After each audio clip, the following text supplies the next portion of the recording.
Hello everyone, आज हम समझेंगे स्पाइना बाइफिडा। स्पाइना बाइफिडा एक बहुत ही इंपॉर्टेंट टॉपिक है जो कि हर कॉम्पिटेटिव एग्जाम में उसका कुछ ना कुछ तो पूछा ही जाता है। तो अब हम समझेंगे कि स्पाइना बाइफिडा क्या है, उसके कुछ की टर्म, कुछ इंपॉर्टेंट फीचर्स हम लोग जानेंगे। स्पाइना बाइफिडा क्या होता है? ये एक न्यूरल ट्यूब डिफेक्ट है जो कि मोस्ट कॉमनली लंबोसैक्रल एरिया में होता है। इसमें क्या होता है स्पाइना बाइफिडा में कि पोस्टीरियर वर्टिब्रल कॉलम का फ्यूजन फेलियर हो जाता है। जो हमारी वर्टिब्रल कॉलम है उसमें अगर फ्यूजन नहीं हो पाया, फ्यूजन फेलियर हो गया, तो उसके कारण स्पाइना बाइफिडा की कंडीशन होती है। स्पाइना बाइफिडा होने के क्या क्या कॉजेज हैं, किन कारणों से स्पाइना बाइफिडा होता है? पहला है क्रोमोसोमल एब्नॉर्मलिटी। अगर पेरेंट्स में क्रोमोसोमल एब्नॉर्मलिटी हो गई है तो वो फीटस को अफेक्ट करके स्पाइना बाइफिडा कॉज करेगी। दूसरा है अगर फॉलिक एसिड की डेफिशिएंसी हो गई है तो भी स्पाइना बाइफिडा होता है। न्यूरल ट्यूब डिफेक्ट होते हैं। डायग्नोसिस कैसे करेंगे? तो पहला है MSAFP इंक्रीज। MSAFP मतलब होता है maternal serum alpha fetoprotein increase मिलेगा। अगर हम मदर का सीरम लेके उसमें अल्फा फीटोप्रोटीन का लेवल चेक करेंगे तो वो हमको इंक्रीज मिलेगा। ये इस चीज को कंफर्म करेगा कि उस पेशेंट को, उस बेबी को स्पाइना बाइफिडा होने वाला है। फिर हम दूसरे केस में अम्नियोसेंटेसिस कर सकते हैं। अम्नियोसेंटेसिस में भी अल्फा फीटोप्रोटीन का लेवल चेक करेंगे, वो भी हमको इंक्रीज ही मिलेगा। एक बहुत ही इंपॉर्टेंट पॉइंट है कि न्यूरल ट्यूब डिफेक्ट में अल्फा फीटोप्रोटीन का लेवल ज्यादा रहता है,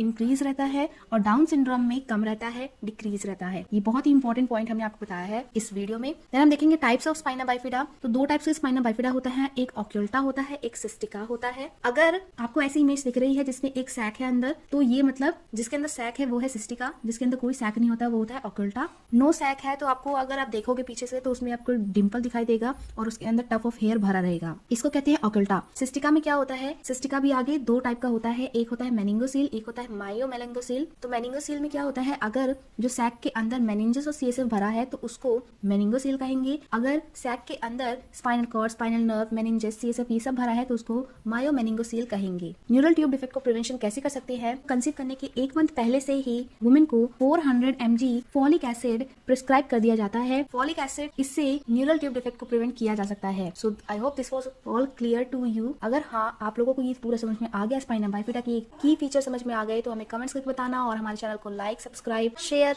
जरूर करना। Thank you so much.